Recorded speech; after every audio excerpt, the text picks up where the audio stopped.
absolutely support Israel's right to defend itself in line with international law. We need to safeguard financial stability. 2024 is not going to be an easy year. We used to call it the dream of home ownership, but look at Britain now. We've got to hang on to optimism and hope because it is the biggest driver of change. Let's stop thinking of life in terms of Brexit. Let's move on and look to the future. You're listening to Bloomberg UK Politics. I'm Yuan Potts. And I'm Stephen Carroll. Welcome to the programme. Happy New Year, Yuan. I haven't seen you so far this year. But we are starting today's programme not with the topic that's dominated politics over the past couple of weeks, immigration very much at the forefront. We're getting back to something that actually should really feel like a more well-trodden ground for us, but it hasn't been in recent months. And that's healthcare, an issue more important to voters if you believe the polling from YouGov. Yeah, of course, junior doctors starting 6 days of strike action today, the longest strike in NHS history. I've just been looking at the YouGov polling. Other poll companies are available on voter priorities. And the NHS has really been in second place right throughout this parliament, actually.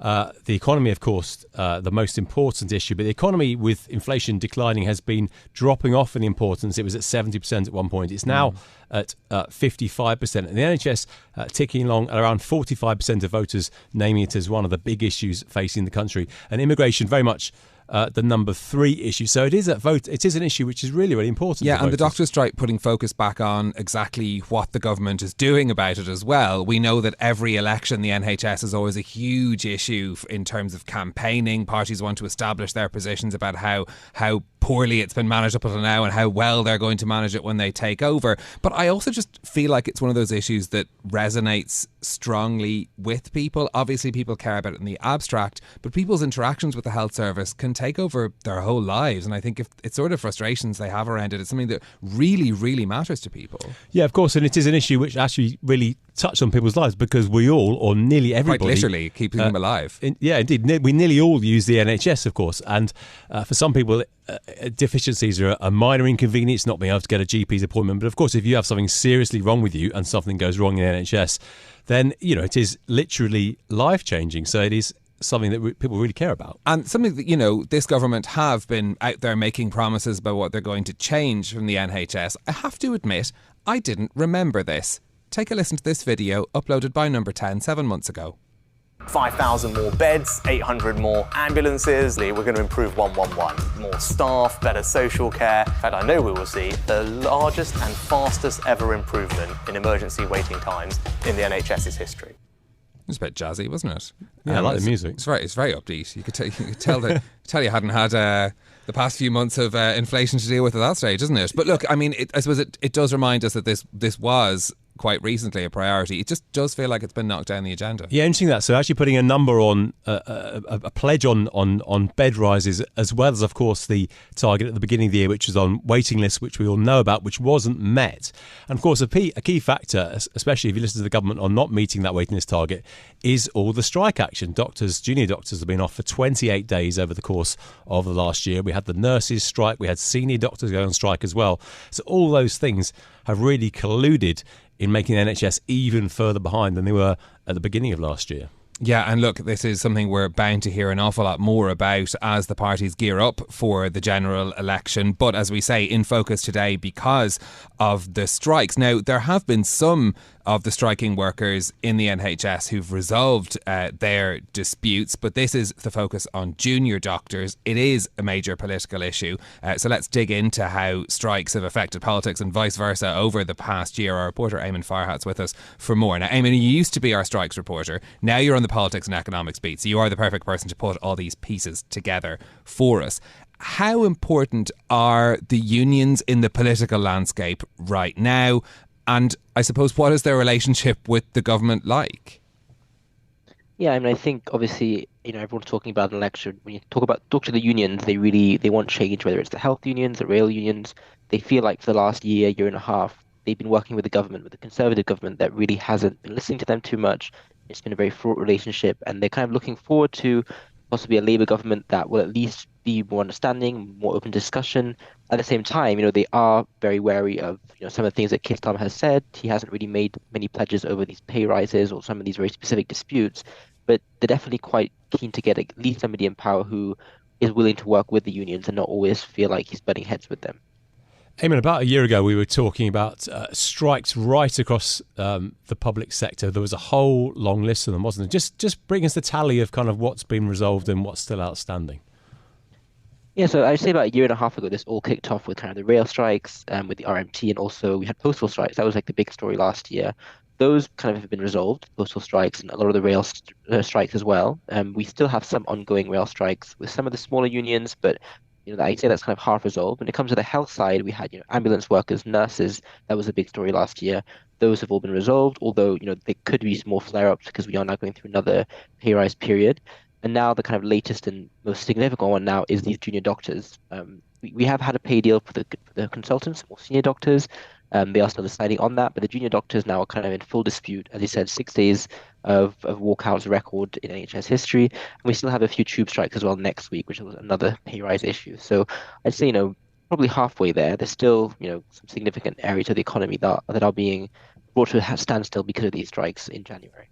And Eamon, when you talk to unions, I mean, the fact that they have managed to get, because this was a wave of industrial action not seen in decades in the UK, do the unions feel that they had actually kind of good engagement with the government? Obviously, nobody thinks they're doing well when they're in the middle of a dispute, but the fact that so many of them were resolved, is that something that perhaps the unions kind of managed to build a relationship around? Yeah, I mean, it's interesting. I think that when it came to a lot of these disputes, I think there was a sense that the British public would kind of grow a bit of a strike fatigue, would kind of get a bit more frustrated with the workers who were striking. But actually, when the polling went over, month on month, the support for striking workers actually held up quite a lot. It seemed like at that point, the government would then kind of yield a bit more than they said they would. I think at the end, there wasn't that much engagement at the very start, kind of these strike periods. Then it almost seemed like once it was kind of unlocked at the highest level, usually on the Treasury side, all of a sudden deal could be made within, a matter of days or weeks, when it could have been held up for months and months and months. So I think it's almost like it's obviously a very political decision when it comes to these different sectors.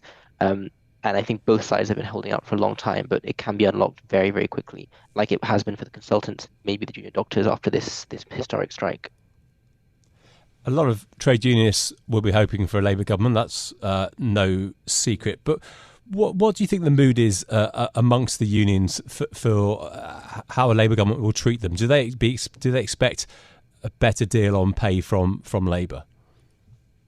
Yeah, I mean, when I was talking to someone like Mick Lynch, who obviously was the rail union chief, maybe a year ago, he was not very positive at all about Keir Starmer. This is a period when, Labour was not letting people go to the picket line and all that. Fast forward a year, he's a lot more positive of them, and that's kind of the general mood across different union leaders. Not all of them, but a lot of them are a lot more positive. But they do say that just because Labour comes into power doesn't mean all their demands will be met. It just means that they will be listened to by the government, and that's really what they're hoping for. And I guess at this point, they are quite desperate. A lot of their workers have had kind of real-time pay cuts over the last decade. So anything that could help their workers will be something they will do. There are still some unions, when we talk to Sharon Graham from Unite, we're kind of trying to go against Labour still, or maybe not against, but at least not fully in support. We're in the kind of parallel campaigns for some key issues leading up to the election. But overall, I think this is kind of uniting factor that we just have to get the Tories out and then hopefully have a government that will talk to us. What should we be expecting? Or I suppose that's an interesting point, because these range of strikes have been quite damaging in a lot of ways. People see their services disrupted, etc., and a lot of criticism of the government being aired by the unions as well. How damaging is this, or has this wave of industrial action been for the government? I mean, I think it has been. I mean, for example, when you're talking about the health service, just this kind of last year of strikes, which was across nurses, ambulances, and now doctors. Just Googling whilst you guys were talking at the start, there's been about 340,000 appointments, which have been rescheduled in that time. I mean, that's a huge number, which will obviously impact, waiting times and all that.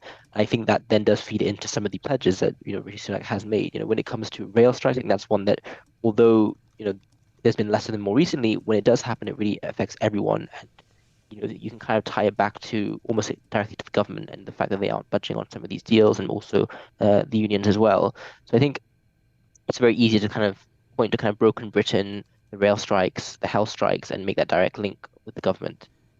Eamon, thanks for giving us that latest strike tally. That's Eamon Farhat. Well, to discuss further, we're joined now from a picket line in Manchester by Dr Emma Runswick, who is Deputy Chair of the British Medical Association Council. Dr Runswick, thank you very much for being with us. What exactly then are you looking for from the government to end these strikes?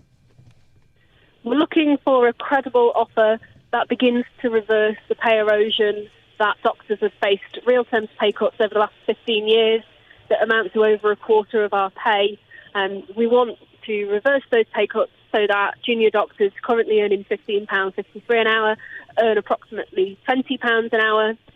If we restore pay, we will be able to keep doctors working for the National Health Service, improve our service and our care for patients, reverse the crisis in the NHS. So that's what we're looking for. And we've been in negotiations ahead of Christmas between October and December, several months of good faith negotiations. We were hoping to see an end to this dispute. Unfortunately, they won't put a credible offer to us. They're holding back the final offer and pushing us into the position where we have to take further strike action. Do you think the government has been moving towards your position, moving towards a 35% pay rise, or is there still a massive gulf? Oh, well, they've definitely been moving. We opened this dispute 14 months ago. In 2022, can you believe it? And at that point, they wanted to have no discussions, no talks. They wouldn't even answer our letters. They wanted to give us nothing. We have now been awarded in the summer an average of 8.8%, different across different grades of junior doctor. They've now offered another 3% average. That still amounts to a real terms pay cut for the vast majority of doctors. So it's not acceptable to us in terms of reversing the pay cuts we've faced previously. But they are definitely moving. Strike action is working. They are ignoring other groups of staff, NHS staff, who are not able to take strike action at the moment. For example, nurses who are still in dispute but not in discussions. So we will continue to take strike action and discuss with the government until we get a credible offer that can end this dispute. Nurses whose pay has also fallen in real terms over the years accepted a base pay rise of 5%. Do you think they were wrong to settle for that? Oh, no, they haven't accepted it. They are still in dispute, but the government is ignoring it. They've said that case is closed because they don't have currently a mandate for strike action. But it's not really about, what we deserve or anything like that. Doctors have faced 26% pay erosion since 2008. We are looking to restore that lost pay so that junior doctors start on approximately £20 an hour. Most people think that that's completely reasonable. We've had loads of support on the picket line here today. Members of the public have delivered tea, coffee, cakes. They've been beaten as they go past in their cars. So we are ready to stay out on strike, keep taking strike action until the government realises that they can fix the NHS crisis by treating staff well and by giving us a credible offer. The BMA did get a deal for senior doctors in November, a minimum pay increase of 6%, additional rise of as much as 12.8%, depending on stage of career. Are your goals for junior doctors realistic, given the context of those negotiations? If you know that that's how far you got on that front, do you think it's realistic that you'll be able to achieve something more for junior doctors? Yeah, so we've got a credible offer for consultants that we are putting to members at the moment, and they will vote whether to accept or not. And therefore, we think it's perfectly reasonable to get to a credible offer for junior doctors as well. We are not and have never been looking for pay restoration all at once. We're happy to explore creative ways to get there and have been doing so in negotiations with the government. Unfortunately, they are not yet prepared to meet that and to discuss with us in a way that is helpful. We want to be back in work, giving the care that we train to provide in a functioning health service. The government can create that, but they are choosing to extend the dispute and force us into a position of taking more strike action. There's a general election on its way, which polls suggest that Labour may well win. Do you think a Labour government will find the money for a 35% pay rise for doctors? Well, Wes Streeting, who's the Shadow Health Secretary at the moment, has been saying that pay restoration will be a journey and not an event. We're quite happy with it being a journey, as we said. we understand that there might not necessarily be pay restoration all at once, and we always have done. So we will be in discussions and negotiations with whatever the new government is, in the same way that we are with this government. Equally, if a Labour government doesn't produce a credible route towards pay restoration, they will find that they are in dispute with us as well, as the Labour government are in Wales, where they have not even delivered the DDRB, the pay review body's recommendation this year, and we are currently planning for strike action literally in the next couple of weeks in Wales. Is it part of your strategy to prolong this dispute in the hopes the government will change then if you've heard positive noises from West Streeting? No. We have never wanted to be on strike. We would have resolved this dispute back in October 2022 if the government had wanted to come to negotiations at that stage. We don't want to be on strike at all. If we could solve it, today, that would be the best thing for our members and for the patients we care for. It will be a terrible shame if we have to go through into the next government and we're still in dispute. But we are prepared to do so if necessary, because we are working in a service that is collapsing, providing substandard care for patients. It's not what we trained for. We are fed up of losing our colleagues to other countries or to the private sector. We want to restore pay and reverse the crisis in our NHS. And to do that, we're prepared to take action. Emma, you talk about pay restoration being a journey. How long do you think that journey might take? Oh, no, I mean, the pay restoration journey could be done by now. It's Wes Streeting that is naming it as a journey, and we're quite happy to have negotiations with anybody who will help us reverse those 26% pay cuts, have junior doctors paid from around £20 an hour. And it could be done tomorrow, but we are prepared to keep fighting as long as it takes. OK, Dr Emma Runswick from the British Medical Association, thank you very much for joining us from the picket line on the start of this 6-day strike by junior doctors. Well, from one key pledge to another. Now, getting the economy growing was, of course, another of the PM's big 5 promises. The Conservatives will be hoping, praying that a better economic performance will help their electoral chances. But what are the prospects of that actually materialising? This is the time of year when investors are busy setting out their strategies for the year ahead. So is the UK economic comeback in their predictions? Bloomberg opinion columnist Marcus Ashworth is here to give us his view. Now, Marcus, you've been writing today about a rather negative prediction from one asset manager about the pound falling apart, and you disagree with them, don't you? Yes, I mean, I'm not saying that the sterling is the most wonderful currency and that we should all pile in and everything is rosy. It's just that I cannot see an argument for that, and I equally cannot see an argument the other way, which is that we're stuck in a bit of a rut. We may get out of it at some point if the Bank of England decides that they look out a window rather than into one of their black boxes and find out the economy could do with a bit of a rate cut.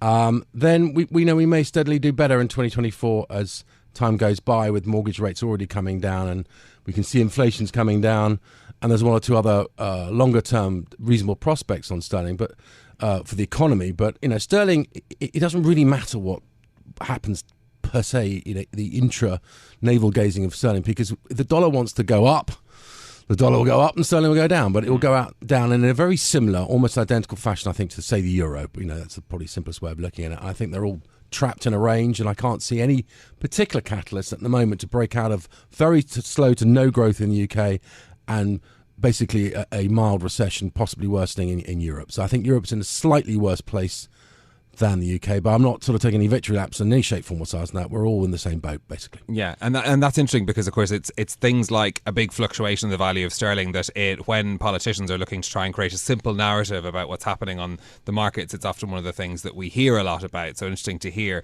that point of view. More broadly, we have been looking at a lot of the big calls about what the expectations are for the UK economy this year from the big investment houses, etc. Rishi Sunak promising to grow the economy. What is the kind of view of the out there in the market? So all he wants is 0.001%. It's all he wants for Christmas. I mean, I hope he gets it, but there we go.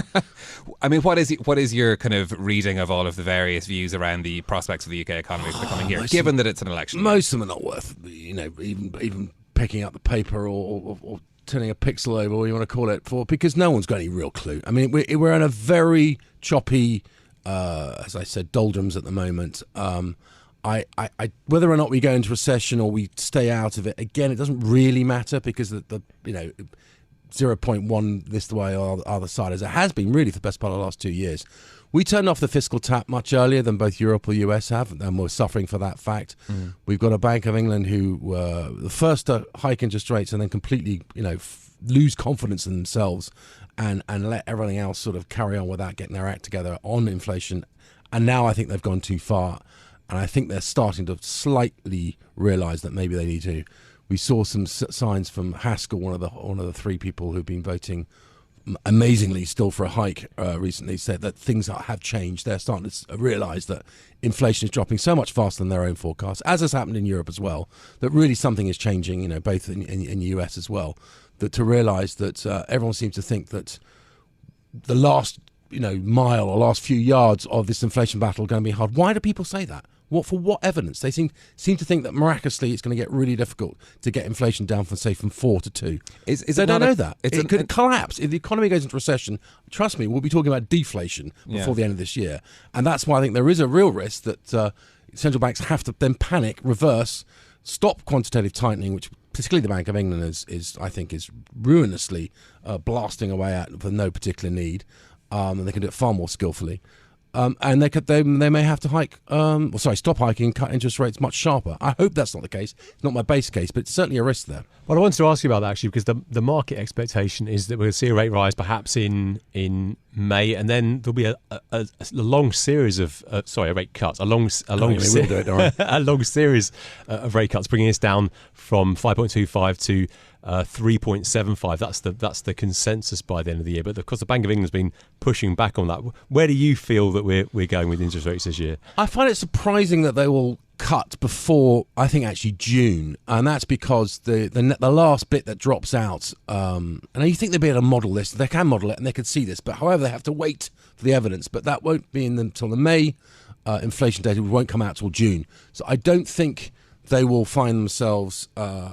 Unless there's a real panic and recession hits hard in the States, all we need is one negative payroll number. I think will change the whole debate here around the world, because if the Fed does get a shock and decides to say cut in March, then all bets are off, and both the ECB and the Bank of England will follow very quickly. However, presupposing we'll get another false dawn and the Fed will push back on the fact that it's going to cut in the first quarter or possibly even the second quarter, I expect we'll probably get the first rate cut in June. I hope it's before then. I really do. I think it should be now, but that's by the by. As then, I think inflation will be certainly with a two handle, possibly that in getting falling even faster. Because of course, in again, when we're thinking about this with our lens of UK politics, in an election year, the logic is, I'll say it a few more times if you want, the logic is that the Conservative government will want to call an election when things are doing better in the economy. This Conservative government will want to call an election when and after as many cuts from the Bank of England. And that's one thing people are missing, is that they're not just waiting for inflation to fall down, not just waiting for tax cuts to come through, and bear in mind we're getting one this month already with national insurance, and clearly going to be more on March the 6th. But they want to see the Bank of England cutting interest rates. Yeah. And then that's why I definitely think that the election will be later in the year because of that. Yeah, and that's actually kind of an interesting point. We're trying to match up where the expectations for markets are with the day-to-day of politics as well. I was interested to hear you say that it doesn't really matter whether or not we go into recession or not. It is one of those things, again, it's a narrative that's very clearly picked up in politics, where if there is a recession, you hear the opposition party trumpeting about it, and it forms a whole political narrative about it. Is that, in this case, just simply not relevant? Because essentially we're bumping along the bottom. I take slight issues with this technical definition, which is not even what they use in the States. The NBER doesn't even bother with it anymore, because they determine whether they, in a far more skillful way, well after the fact, whether or not these 2 quarters of a negative print really were a recession or not. And as we know, with the revisions recently to the GDP, in fact, whole-scale revisions across all of our data, the Office for National Statistics have fallen to bits. I don't know what's going on. But on all the GDP calculations, all the labour data is all almost meaningless. And certainly no guide, no use to us. And, we've had the Bank of England hiking rates 14 times.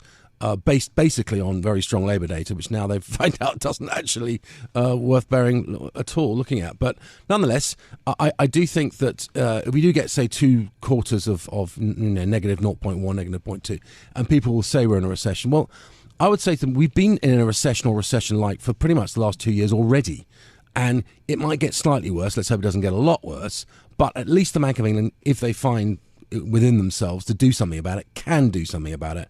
And we're clearly seeing mortgage providers, reading the room here and cutting their mortgage offers quickly because they want to lock in these rates as much as they can. Yeah. They can see that rates are going to have to fall and fall quite sharply. I just wish the Bank of England could use the same lens. Yeah, and of course that's something going to be very important for homeowners or people who are prospective homeowners who are perhaps thinking about their own personal fortunes when it comes to casting their ballot whenever the election may happen. Marcus Ashworth, Bloomberg opinion columnist, great to have you with us for your views as we're thinking about the market views for the UK economy for the coming year. That's it from us for today. If you like the programme, give it 5 stars and subscribe so other people can find it on Apple Podcasts, Spotify or wherever you listen. This episode was produced by Tiwa Adebayo and our audio engineer was Maruful Hussain. I'm Yuan Potts. And I'm Stephen Carroll. We'll be back with more tomorrow. This is Bloomberg.